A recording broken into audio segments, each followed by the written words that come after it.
This is Wuhan, China, a megacity with more than 10 million people, a city that was caught off guard completely by the novel coronavirus in the beginning of this new decade. The city was later put to a complete lockdown, and thousands of people lost their lives. What you're seeing here is just unprecedented. It is a catastrophe. Yet during this most difficult time, we Chinese people have demonstrated tremendous amount of courage, determination, and responsibility. I made this video because I was actually motivated the night I downloaded a social app. I initially just wanted to feel its business model and figure out why it took off like a rocket. But surprisingly, pretty much all the feeds I got on that platform are related to the Chinese people fighting against this coronavirus. That night actually turned out to be sleepless for me, because I just couldn't stop watching those videos, and my eyes are pretty much all wet throughout the night. So I decided to piece them together and attach to it my personal thoughts. The goal, I think, is twofold. I want to thank and salute all the Chinese people who are right now fighting this coronavirus, and I also hope to make our Chinese voice heard on the world stage, and that's why I'm recording this in English. I was touched the most by seeing the Chinese people rally together as a nation. In the beginning, the situation in Wuhan was dire. We were losing Chinese lives. But when we realized that we didn't have enough beds in hospitals to take care of those infected, this is what happened. Yes, we built a hospital from scratch within less than 10 days. You tell me any other country in the world can do this. This is what China is all about. When we realized that we didn't have enough medical professionals in Wuhan, this is what happened. More than 42,000 medical professionals from across the country rushed to the epicenter by air and land because they wanted to save Chinese lives. Take a look.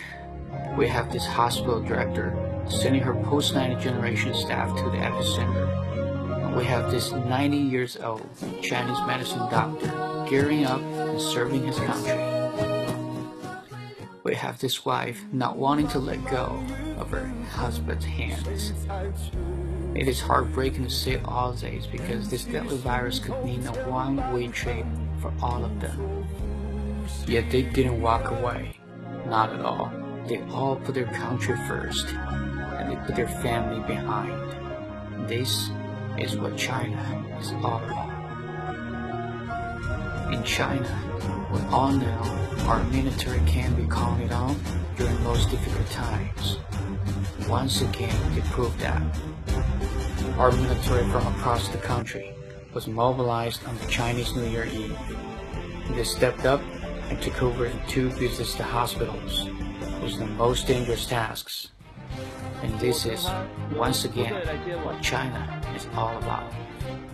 And take a look at the patient's reaction when they're discharged. It's obvious how satisfied and how grateful they are. And this is the cabin attendant thanking a plane of medical professionals flying to her hometown to save lives.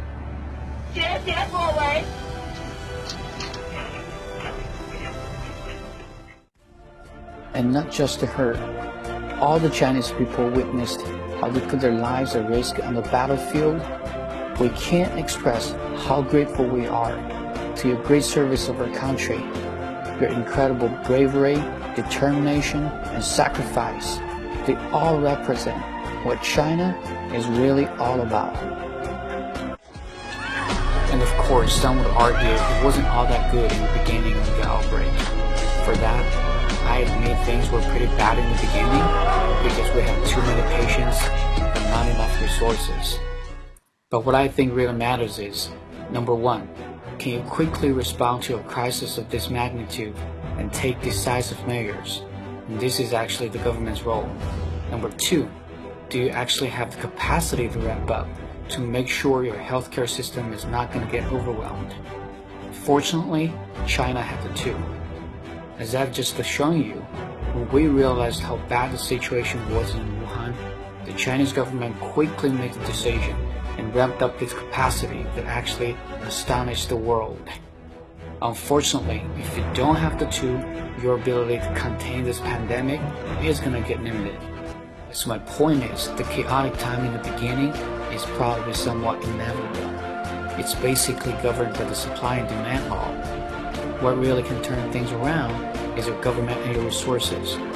We Chinese people have witnessed the handling of this crisis by our government. Quite frankly, we all feel so proud and fortunate to be a Chinese. I also wanted to bring to your attention something that barely gets covered by the Western media. That is, all the tests and medical expenses that you incur during hospitalization are actually covered by the Chinese government. So you don't have to pay a penny out of your own pocket. It is free. This is huge because after the initial chaotic time, the patients were all hospitalized, not sent home. And the number you're looking at is a whopping 50,000 patients in the city of Wuhan alone. The more important implication, I think, is that you don't have to worry about that you can't afford the treatment, so you don't have to wait and self-resolve, which is dangerous because you can spread the disease while waiting. Speaking of this, some government's intention to adopt the so-called herd immunity as a policy to handle this pandemic is pretty interesting. 60% of the population and an estimate of 3% mortality rate, and given a population of 60 million people, looks like the government is pretty comfortable of letting 1 million people die. You might think this is pretty cruel, but it has its underlying causes. So, if you use China's approach, which relies on widespread testing, tracking down the contacts of every single confirmed case and quarantine them, think about how much budget you need to support this, let alone the medical expenses in hospitals. You're looking at billions and billions of dollars. Imagine when the Treasury Department is crunching the numbers.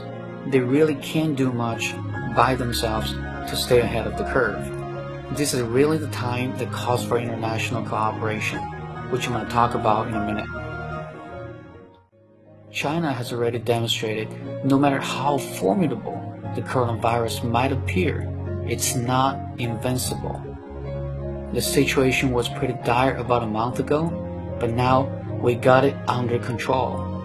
The Chinese people understand in a global crisis like this, we're more dependent on each other than ever before.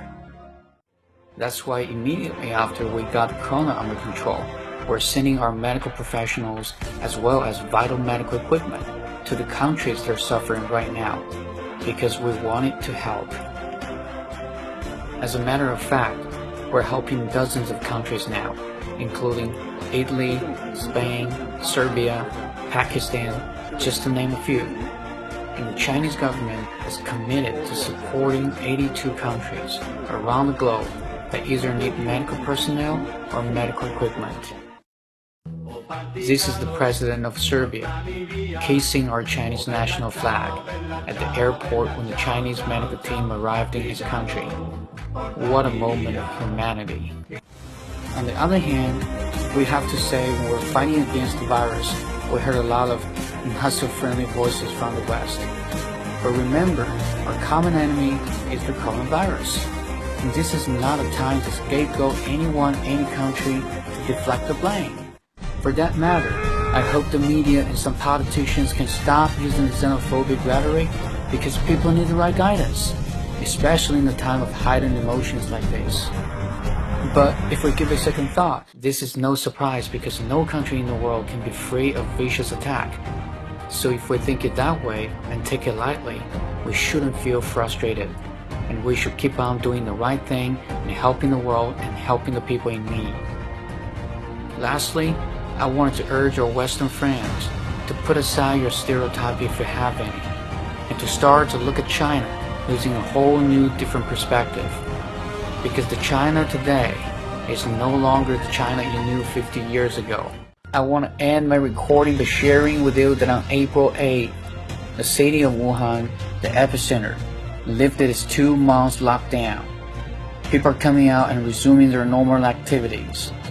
And on April 22nd, the number of existing cases across the country, for the very first time, dropped below 1,000. Again, the coronavirus is not invincible.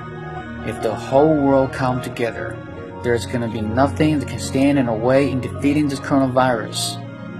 I believe at the end of the tunnel, you always see the light. I'm a Chinese, a proud Chinese. Thank you.